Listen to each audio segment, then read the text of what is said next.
Hello students, welcome to detailed study. Today we will solve exercise 7.1 factorization of algebraic expression. First question we will be saying find HCF of part A is 9x square and 6xy. देखिए students, सबसे पहले हम इसमें क्या करेंगे, इनका factorisation करेंगे। हम इनके फैक्टर निकालेंगे। पहले factor of 9 is 3 into 3 and factor of variable x square will be x into x। 6xy के फैक्टर हम करेंगे तो सबसे पहले 6 का फैक्टर करेंगे 3 into 2 into x into y। ये देखिए, ये हमारे फैक्टर बन गए। अब हम इसमें से कॉमन ले लेते हैं।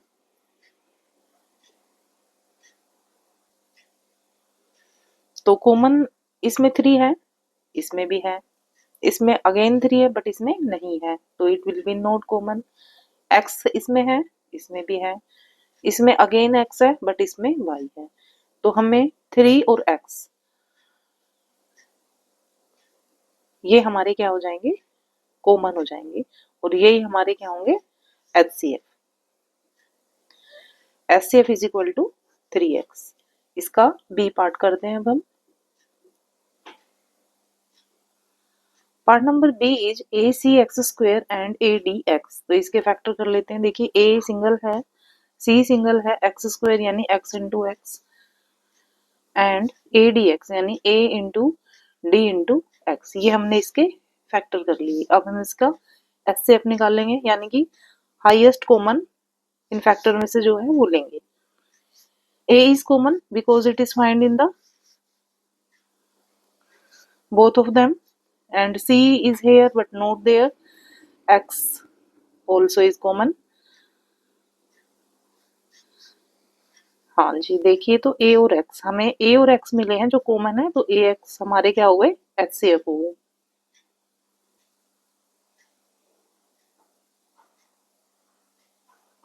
देखिए पार्ट नंबर सी में PX एंड माइनस QX। तो इसमें हम क्या कॉमन ले सकते हैं, इसमें सिर्फ X ही ऐसे डिजिट है जो दोनों में है। इसमें P है बट इसमें नहीं है, इसमें Q है बट इसमें नहीं है, तो X is find in both of them. तो हमारा HCF क्या हो जाएगा, हमारा HCF हो जाएगा X, और यही हमारा आंसर भी होगा। पार्ट डी करते हैं अब हम। Part D is 81xyz and 27x²yz²। अब देखिए, सबसे पहले हम 81 के क्या निकालेंगे, प्राइम फैक्टर निकालेंगे। तो अगर बड़ी डिजिट है स्टूडेंट्स, तो आप इसको एक्स्ट्रा में ऐसे करके भी निकाल सकते हो। जैसे 3 से डिवाइड हो जाएगा 27, अगेन डिवाइड बाय 3, 9 3 एंड 3, 3 3 से 9, 9 3 से 27 एंड 27 3 जा 81। तो 3 into 3 into 3 into 3 into XYZ।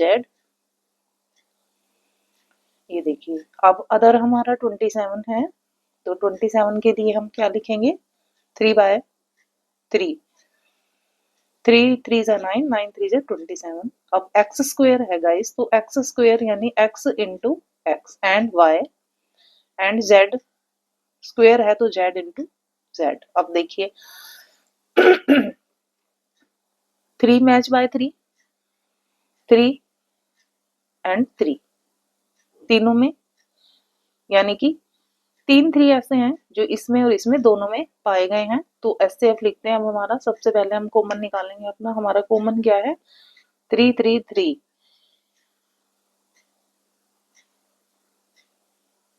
ये फोर्थ वाला 3 इसमें है बट इसमें नहीं है, तो इसे नहीं लिखेंगे। अब हम लेते हैं अपना x जो दोनों में है, फिर y है, एक single y and z।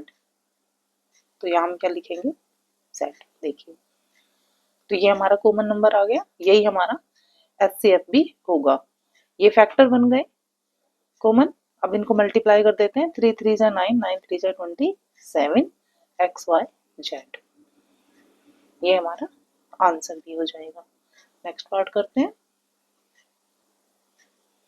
Question number 2, factorise algebraic expressions. देखिए क्वेश्चन नंबर 2 में हमें दिया गया 18a³ माइनस 27a² तो इसमें देखो हमें 18 और 27 के फैक्टर करने होंगे, प्राइम फैक्टर 2 इंटू 2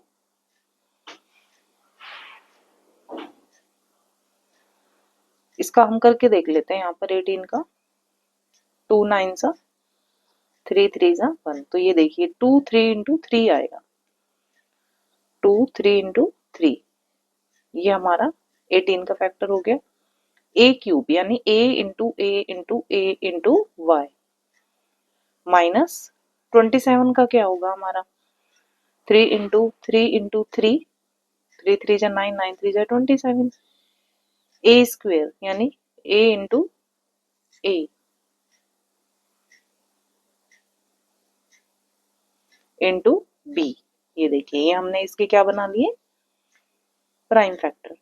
अब गाइस इसमें ध्यान से देखिए क्वेश्चन 1 क्या था मोनोमियल था, लेकिन क्वेश्चन नंबर 2 हमारा क्या है बायनोमियल है। इसमें हमारे पास 2 टर्म्स है विद साइन, तो 2 टर्म्स है उसमें हम कॉमन लेंगे। सबसे पहले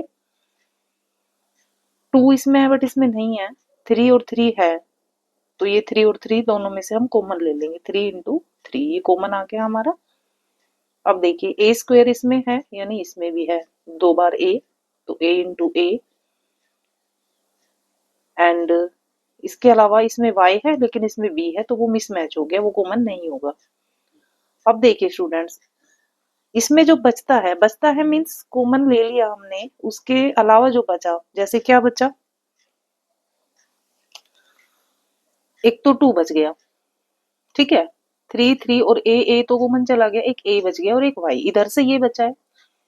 इधर से क्या बचा है हमारे पास एक 3 बचा है और एक ये बचा है b।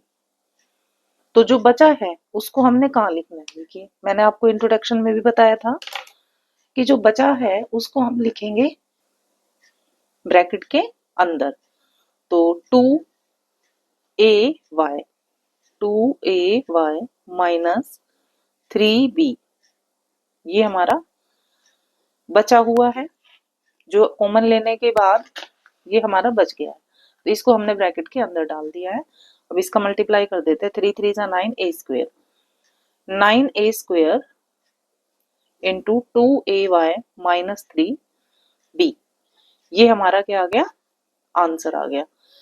देखिए स्टूडेंट्स इसको ना हम मतलब डायरेक्ट भी कर सकते हैं, अगर हम प्राइम फैक्टर ना भी करना चाहें तो देखो हम इसको डायरेक्ट भी कर सकते हैं अगर आपको सही लगता हो तो। जैसे कि ये डिवाइड बाय 9 है, ये भी डिवाइड बाय 9 है, हमें पता है ना। तो जब हमने इसमें से इसका देखिए मैं दूसरा फॉर्मूला भी आपको बता देती हूँ। अगर हम कॉमन फैक्टर ना निकालें इसके और हमारे पास क्या है 18a³ माइनस 27a² तो हम इसका क्या देखेंगे एक ऐसे डिजिट देखेंगे जिससे ये दोनों डिवाइड हो जाएं, प्रॉपर डिवाइड हो जाएं। जैसे 9 है तो 9 से ये दोनों डिवाइड हो जाएंगे, तो 9 2 जा एंड 9 3 जा। अब वेरिएबल पे आ जाते हैं, तो ये a³ है और ये a² है, तो हमेशा जो लीस्ट पावर होती है ना डिग्री होती है उसको हमने लेना है। जैसे a² है और a³ है तो a³ को हमने कॉमन नहीं लेना है, a² को हमने कॉमन लेना है। क्योंकि अगर a³ को हम ले लेंगे इसमें a3 है इसमें a2 है, इसमें तो a3 हो गए बट इसका थर्ड 3 कहाँ से लाएंगे हम, तो जो कम पावर वाला होगा ना कम लीस्ट पावर उसको लेंगे। और ये इसमें y है इसमें b है तो कुछ कॉमन है ही नहीं, तो अब बचा क्या इधर से देखो a² तो कॉमन चला गया, एक a बच गया यहाँ पे हमारे पास और एक y बच गया, और यहाँ पे हमारे पास 3 तो हमने डिवाइड करके लिख दिया, a² चला गया कॉमन में, अब बचा क्या b। तो ये फिर वही हमारा आंसर आ गया। तो आप इस मेथड से भी कर सकते हो, अदरवाइज ये मेथड तो है ही आपके पास कि पहले आप फैक्टर बनाइए इसके प्राइम फैक्टर, उसके बाद इसमें से आप कॉमन लीजिए और जो कॉमन होगा और जो बचा हुआ वो ब्रैकेट के अंदर लिखना है, तो फिर ये हमारा HCF आ जाएगा, फैक्टराइज हो जाएगा ये।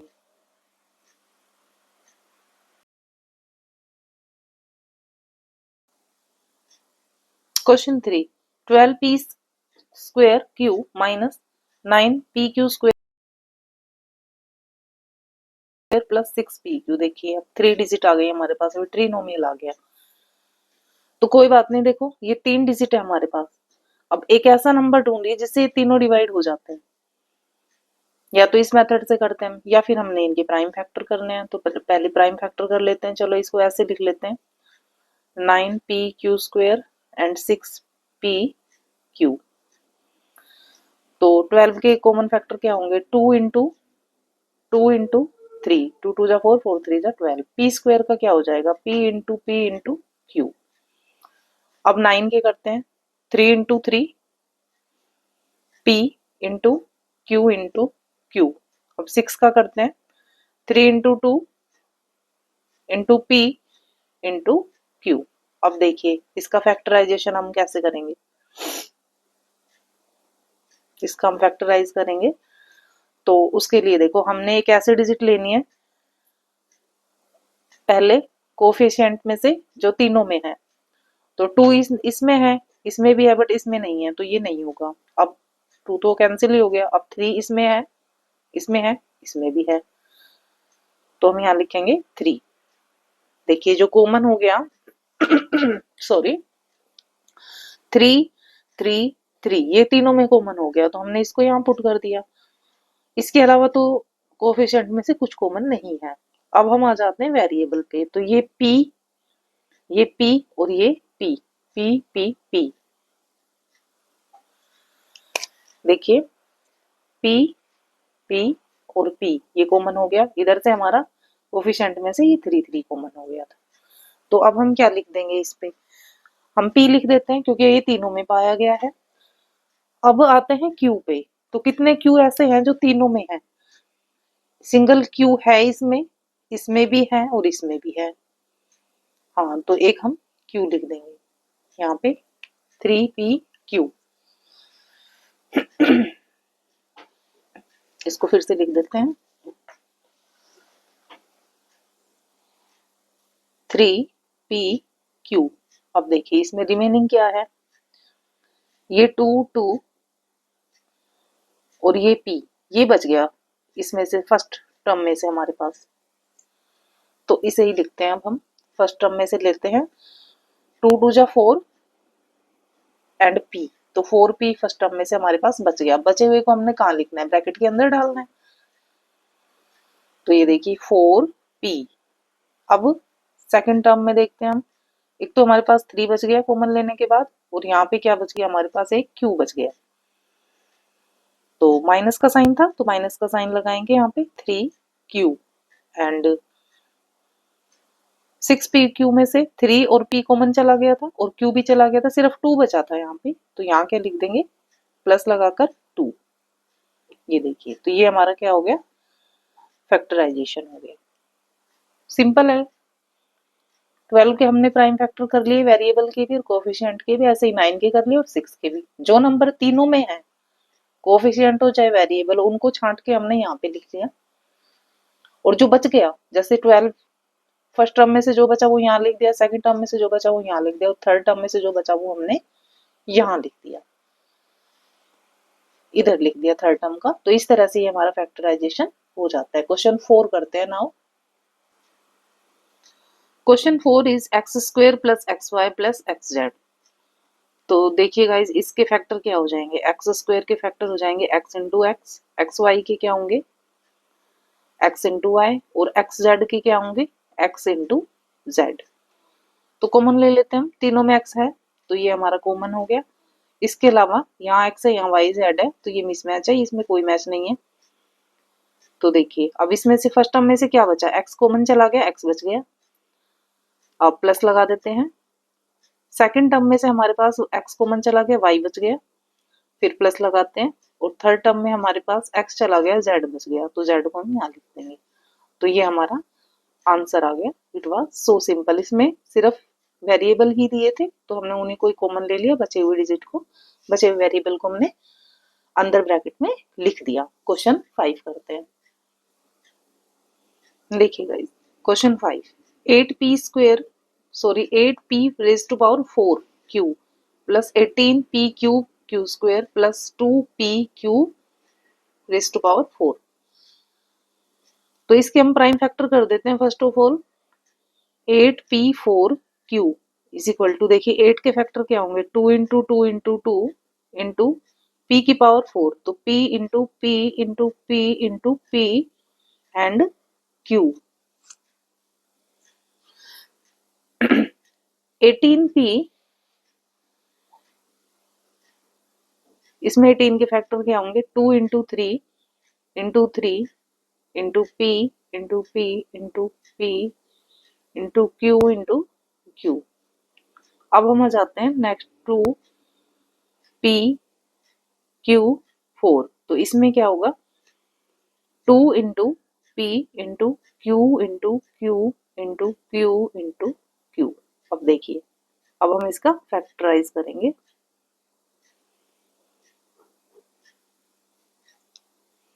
तीनों में 2 है तो 2 लिख देते हैं, उसके बाद 2 नहीं मैच कर रहा है और 3 भी इस सिर्फ 18 वाले टर्म में है, बाकी में नहीं है, तो कोएफिशिएंट हमारा सिर्फ 2 ही कॉमन होगा, ये हमने कॉमन ले लिया है।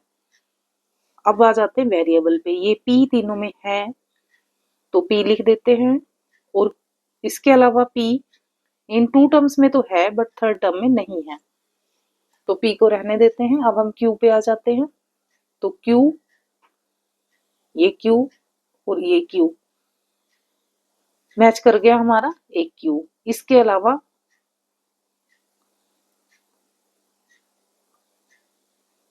अब हम अगर मान लो और q इसमें है, इसमें बट हमारे फर्स्ट टर्म में सिर्फ सिंगल q है, तो सिर्फ यही कॉमन होगा, 2p एंड q। बचा हुआ लिखते हैं, फर्स्ट टर्म में से क्या बचा, 2 2 जा 4 वेरिएबल बच गया, और सॉरी कोएफिशिएंट बच गया, और वेरिएबल हमारा बचा है p क्यूब, p क्यूब, क्योंकि q सिंगल था वो बाहर आ गया, ठीक है। अब हम प्लस पुट करते हैं यहाँ पे। अब देखिए कोएफिशिएंट में हमारा 2 बाहर चला गया तो 3 और 3 9 बच गया, और वेरिएबल में हमारे पास p स्क्वायर बच गया और q बच गया, ये प्लस थर्ड टर्म में 2 था बाहर चला गया, p भी चला गया, q भी चला गया, और 3q बच गए हमारे पास, तो इसे क्या लिखेंगे हम, q cube of the q, ये देखिए। तो ये हमारा आंसर आ गया। सिंपल है स्टूडेंट्स, इसको आप डायरेक्ट भी कर सकते हो, बट फैक्टराइज करके अगर करोगे तो आपको चीजें क्लियर हो जाएंगी, फिर धीरे धीरे हैबिट हो जाएगी, तो फिर आप डायरेक्ट भी कर सकते हो। तो चलिए नेक्स्ट क्वेश्चन करते हैं हम। क्वेश्चन 6 करते हैं, 6x cube plus 8x square Y. तो देखिए 6 के हम क्या कर लेंगे, prime factor 2 into 3 and x cube का क्या हो जाएगा, x into X into x. अब आ जाते हैं 8x स्क्वायर वाई पे, तो 8 का हो जाएगा 2 into two into two and variable x into X into Y. अब देखिए इसका फैक्टराइजेशन करते हैं हम। तो 2 इज फाइंड इन 2 टर्म्स, 2 में हमें दोनों में मिल गया है, इसके अलावा 3 हमें नहीं मिला है, और 2 इसमें है बट इसमें नहीं है, तो जो हो गया उसको टिक कर देते हैं। अब देखिए x कॉमन है, दोनों में है, और दूसरा x भी हमें मिल मैच कर रहा है, तो इंटू एक्स कर देते हैं। इसके अलावा फिर इसमें x है बट इसमें y है, तो और कॉमन इसमें नहीं है, तो बची हुई डिजिट को अब ब्रैकेट के अंदर डालने का टाइम आ गया है। तो ये 3 और ये x, ये इसमें बचा हुआ है, तो लिख देते हैं 3x, एंड साइन प्लस है क्वेश्चन में तो हम यहाँ प्लस रखेंगे। अब देखिए 2 2 जा 4, ये हमारा कोएफिशिएंट हो गया, और वेरिएबल हमारा आ गया y।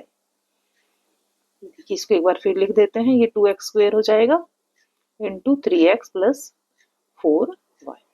It is the answer of this question. Next part करते हैं। Question 7, a square b square minus a cube b cube plus 2ab।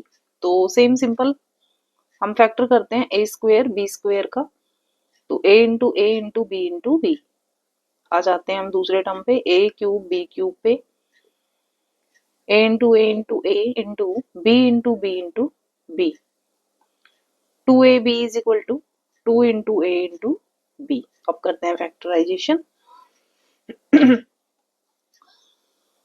तो देखिए a तीनों में है, जो है उस पे हम टिक कर लेते हैं, ये देखिए तीनों में है, तो हमने क्या करना है, यहाँ पे लिख देना है a, नेक्स्ट क्या है हमारे पास, नेक्स्ट 2 तो देखिए इसमें है बट इन दोनों में नहीं है, तो ये तो नहीं होगा। अब ए तो एक हो गया सिंगल, डबल इसमें इसमें बट इसमें नहीं है, तो ये दूसरा बी ए हम नहीं ले सकते। अब बी पे आ जाते हैं। बी मैच कर रहा है तीनों में, एक बी है तीनों में, तो एक बी हमने कॉमन ले लिया। अब देखिए फर्स्ट टर्म में से क्या बचा हमारे पास, ए एंड बी, तो A B.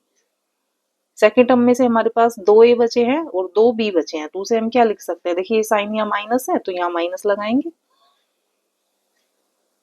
A square B square ये बच गया था हमारे पास, अब यहाँ पर प्लस है तो यहाँ प्लस लगाएंगे। और देखो इसमें ए और बी तो चला गया बच्चों, 2 बचा है, तो यहाँ हम क्या लिख देंगे, 2 लिख देंगे। तो ये हमारा क्या बन गया, फैक्टर बन गया। ठीक है, और इसी के साथ ये हमारा क्वेश्चन भी कंप्लीट हो गया। आप क्वेश्चन 8 करते हैं। देखिए guys, question number 8 saying 9p cube plus 6p square Q square minus 3p Q cube. तो अब हम क्या करेंगे स्टूडेंट्स, हम करते हैं वही अपना फैक्टराइजेशन। तो 9 को लिखेंगे 3 इंटू 3 इंटू पी क्यूब को हम लिखेंगे p into P into P.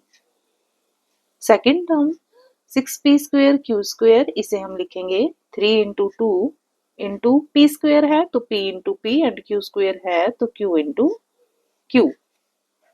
Now we will write third term 3p q q, 3 into p into q into q into q। देखिए तो ये हमने क्या कर दिया, इनका फैक्टर बना दिया। अब फैक्टराइजेशन करते हैं, तो फाइंड करते हैं हमारी कॉमन डिजिट। ये 3 तीनों में है तो ये कॉमन हो गया। उसके बाद 3 इसमें है, इसमें नहीं है, 2 इसमें बट इन दोनों में नहीं है, तो ये कॉमन अब नहीं होते हैं। अब वेरिएबल पे आ जाते हैं, p p p, तीनों में p मिल गया हमें, तीनों में हमें p मिल गया तो हम p लिख देते हैं यहाँ पर, लेकिन हमें दूसरा p नहीं मिला है। ओके गाइज, अब q इन दोनों में है बट इसमें नहीं है, तो मेरे ख्याल से इसमें यस और कुछ भी कॉमन नहीं है, तो इसको छोड़ के जो जो बचता है वो हम इसमें लिख देते हैं। फर्स्ट टर्म में हमारे पास ऊपर क्या बचा, फर्स्ट टर्म में हमारे पास बचता है 3p and p, then 3p square, and second term में हमारे पास बचता है 2p और q स्क्वेयर। तो साइन प्लस है तो प्लस लगाएंगे, देखिए क्वेश्चन में यहाँ प्लस है तो यहाँ प्लस लगाएंगे। 2 हमारा कोफिशिएंट हो गया और p एंड q स्क्वेयर। अब थर्ड टर्म पे आ जाते हैं, यहाँ माइनस है तो माइनस लगाएंगे।